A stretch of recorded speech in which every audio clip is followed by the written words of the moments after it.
If you want to quickly and easily add a dreamy effect to your image like this one here, then you're in the right place. That would be the Work Smarter Not Harder Dojo with me, Tony Harmer, aka the Design Ninja.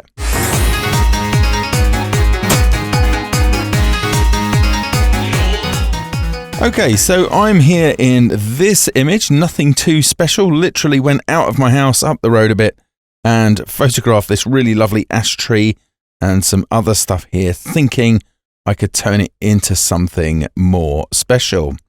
Now, before we start, this is really for Photoshop CC. And if you're in an earlier version, it's still worth watching because you can do some of the things here, but you'll need to introduce more layers. However, in later versions, you can do everything we're going to do here to achieve the image in one layer, which makes it smart and flexible. Now, the beginning of all things smart in Photoshop, of course, is to turn your images into smart objects. So I've just done that with this background here.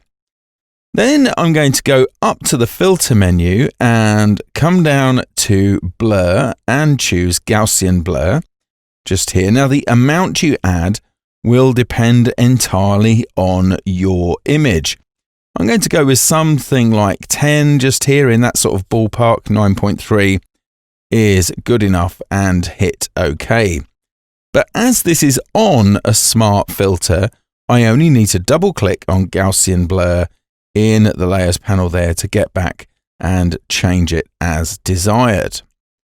Once that's done, next to Gaussian blur, you will find some blending sliders there. If you double click on those, you can then change the blending. And I'm going to take this down to, I don't know, around about 50% maybe, I think. Just having a quick look there, you can see how I'm getting this soft glow around there. And again, this is all completely changeable. So I think I'll drop that down just a shade. Okay, and hit OK. Next, and this is where if you're in an earlier version, you would need to add more layers.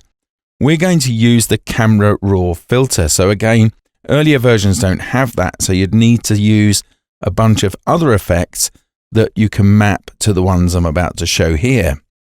For the rest of us, however, hold down Shift and Command. That would be Shift and Control on Windows and tap A.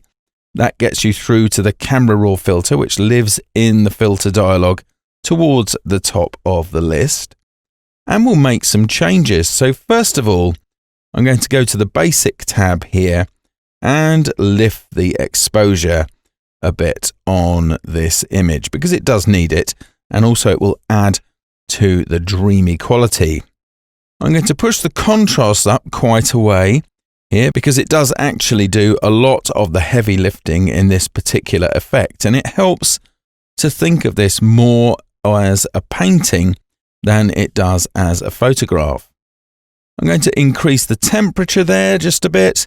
And I think I'm also just going to add a bit of magenta tint in there as well to get some nice effects here on the trunk of this ash tree. Moving a bit further down, I'm going to add some negative dehaze here, which makes it kind of misty, like so. I'll bring that down a bit. And now I'm looking at a few other things I might be able to change. So I'm going to change the saturation here slightly to really pull those greens out to a place where they would never probably be in nature. And also do a similar thing with vibrance, just to really kick that effect out. Now I could go into the curve here as well and add a straightforward S curve. So I'm going there around the beginning of the mid-tones and just up there towards the lights, just to change that. And looking here inside of this area, if I just zoom in, you can just about see that sign that talks about cycling just there. So I'm going to fix that with a local adjustment. So here over on the left, I've got some adjustment tools. I'm going to get the adjustment brush, and so you can see where I'm painting, I'm going to drop the exposure right down for a moment and then just paint just a little bit in this region here. Okay, so you can see where that is. Then I will just push the exposure up to remove that. Now there is a little bit of an effect going on some of the leaves there, so I'll switch to erase mode here and just brush out in the places where I really don't want the effect. So not too many places. I think that works pretty well just there. Now again, I'll stress this, that you can go ahead and change this as many times as you want, because all you need to do is to go ahead and double click on Camera Raw filter there in the list. Now finally, I want to add a bit of sharpness here, and the way that's going to happen is by going to the filter menu, coming down to other, and then choosing high pass. Now what you're looking for here is not what I've got at the moment. This looks a bit like a negative photocopy.